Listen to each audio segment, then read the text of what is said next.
हम साधारण मनुष्य अक्सर किसी से नाराज हो जाते हैं या किसी को भला बुरा कह देते हैं, पर संतों का स्वभाव इसके विपरीत हमेशा सौम्य व मधुर बना रहता है। संत तुकाराम का स्वभाव भी कुछ ऐसा ही था।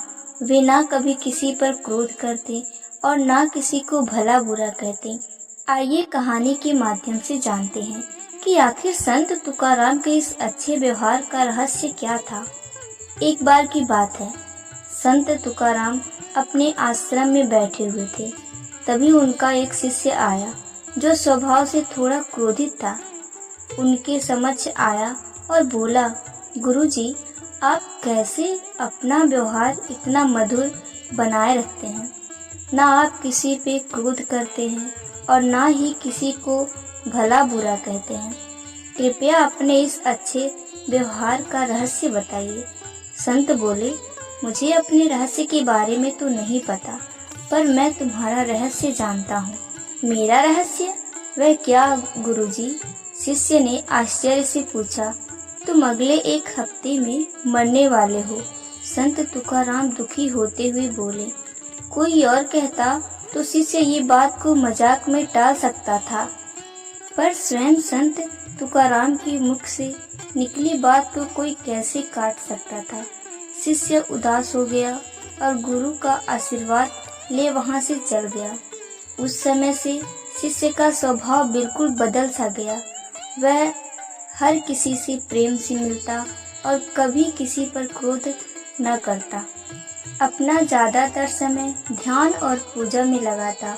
वह उनके पास भी जाता जिससे उसने कभी गलत व्यवहार किया हो, उनको माफी मांगता। देखते देखते संत की भविष्यवाणी को एक हफ्ते पूरे होने को आए। शिष्य ने सोचा, चलो एक आखिरी बार गुरु के दर्शन का आशीर्वाद ले लेते। वह उनके समक्ष पहुंचा और बोला, गुरुजी, मेरा समय पूरा होने वाला है, कृपया मुझे आशीर्वाद दीजिए। मेरा आशीर्वाद हमेशा तुम्हारे साथ है पुत्र।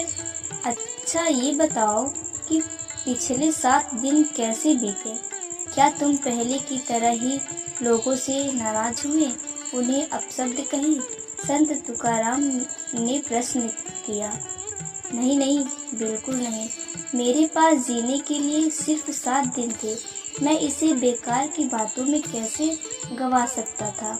मैं तो सबसे प्रेम से मिला और जिन लोगों का कभी दिल दुखाया था उनसे क्षमा भी मांगी। शिष्य तत्परता से बोला। संत तुकाराम मुस्कुराए और बोले, बस यही तो अच्छे व्यवहार का रहस्य है। मैं जानता हूँ कि मैं कभी भी मर सकता हूँ, इसलिए मैं हर किसी से प्रेम पूर्वक व्यवहार करता हूँ और यही मेरे अच्छे स्वभाव का रहस्य। शिष्य समझ गया कि संत तुकाराम ने उसे जीवन का यह पाठ पढ़ाने के लिए ही मृत्यु का भय दिखाया था। उसके मन में ही मन इस पाठ को याद रखने का प्रण किया और गुरु के दिखाए मार्ग पर आगे बढ़ गया। अगर कहानी अच्छी लगी तो please like, share and subscribe जरूर करें।